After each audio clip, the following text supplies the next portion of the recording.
warahmatullahi wabarakatuh. Salam guru penggerak. Kembali lagi dengan saya Endah Kusuma Wardani, calon guru penggerak angkatan 10. Pada video kali ini saya akan memaparkan koneksi antar materi modul 2.1 pembelajaran berdiferensiasi. Apa pembelajaran diferensiasi itu? Pembelajaran berdiferensiasi adalah usaha guru dalam menyesuaikan proses pembelajaran di kelas untuk memenuhi kebutuhan belajar individu murid. Itu artinya pembelajaran berdiferensiasi adalah pembelajaran untuk mendukung semua murid yang ada di kelas kita. Maksudnya apa ya? Ingat, semua anak adalah unik. Mereka punya kelebihan dan kekurangannya masing-masing. Begitu juga dengan minat, gaya belajar, kebiasaan, pola pikir, kemampuan literasi, dan lain-lain. Pasti berbeda kan? Nah, disinilah diperlukannya usaha guru untuk dapat memenuhi kebutuhan belajar murid yang berbeda-beda, agar mereka merasa nyaman saat belajar di kelas dan tentunya tujuan pembelajaran dapat tercapai. Lalu, bagaimana cara untuk dapat melakukan pembelajaran berdiferensiasi di kelas? Agar dapat melakukan pembelajaran berdiferensiasi, guru harus memahami tujuan pembelajaran, lalu mengetahui dan merespon kebutuhan belajar murid, menciptakan lingkungan belajar yang mengundang murid untuk belajar, melakukan manajemen kelas yang efektif, dan melakukan penilaian berkelanjutan. Berkaitan dengan kebutuhan belajar murid, guru harus memahami 3 aspek berikut: kesiapan belajar murid, minat, dan profil belajar murid. Untuk kesiapan belajar murid, mengharuskan guru menilai pengetahuan awal dan menentukan apa yang telah murid ketahui dan di mana murid berada. Minat murid. Minat setiap anak pasti berbeda-beda. Minat adalah salah satu faktor penting bagi murid untuk terlibat aktif dalam proses pembelajaran.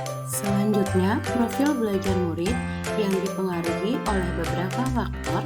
Yang pertama, lingkungan, selanjutnya budaya, gaya belajar, dan kecerdasan majemuk. Lalu, kebutuhan belajar murid dapat diidentifikasikan sebagai berikut dengan yang pertama, mengamati perilaku murid, mengidentifikasi pengetahuan awal, mereview dan melakukan refleksi terhadap praktik pembelajaran, berkolaborasi dengan guru di kelas murid sebelumnya, dan yang terakhir, membaca rapot murid di kelas sebelumnya. Selanjutnya, strategi untuk mengidentifikasi pembelajaran di kelas. Yang pertama, ada diferensiasi konten berkaitan dengan apa yang kita ajarkan seperti materi, konsep, atau keterampilan yang perlu dipelajari berdasarkan kurikulum. Mendiferensiasi konten dapat dilakukan dengan membedakan pengorganisasian atau format penyampaiannya, bukan mengubah atau menurunkan standar kurikulum. Yang kedua, diferensiasi proses, kegiatan yang memungkinkan murid berlatih dan memahami atau memaknai konten dengan cara membedakan proses yang harus dijalani oleh murid.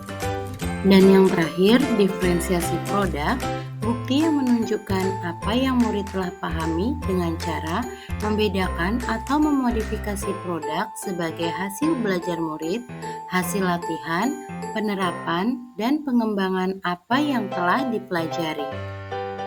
Lalu, adakah keterkaitan modul pembelajaran berdiferensiasi dengan modul-modul sebelumnya? Tentu saja ada. Untuk dapat melakukan pembelajaran berdiferensiasi, maka guru harus berusaha memenuhi kebutuhan belajar anak sesuai dengan kodrat zaman dan kodrat alam berdasarkan filosofi Ki Hajar Dewantara. Dalam melakukan pembelajaran berdiferensiasi, seorang guru penggerak harus berpihak pada murid, reflektif, mandiri, kolaboratif, dan inovatif untuk menciptakan pembelajaran berdiferensiasi agar dapat memenuhi kebutuhan murid. Dengan demikian, seorang guru penggerak dapat mewujudkan kepemimpinan murid dan menuntun murid merdeka belajar. Hal ini sesuai dengan nilai dan peran peran guru penggerak. Pembelajaran berdiferensiasi dapat menjadi salah satu strategi untuk mewujudkan visi guru penggerak yang berpihak pada murid. Dalam pelaksanaan pembelajaran berdiferensiasi antara murid dan guru harus ada kesepakatan kelas terlebih dahulu agar proses pembelajaran dapat berjalan dengan baik sesuai dengan nilai-nilai budaya positif. Demikianlah pemaparan koneksi antar materi modul 2.1 dari saya. Saya akhiri. Wassalamualaikum warahmatullahi wabarakatuh. Terima kasih. Salam guru penggerak. Guru penggerak, tergerak, bergerak, dan menggerakkan.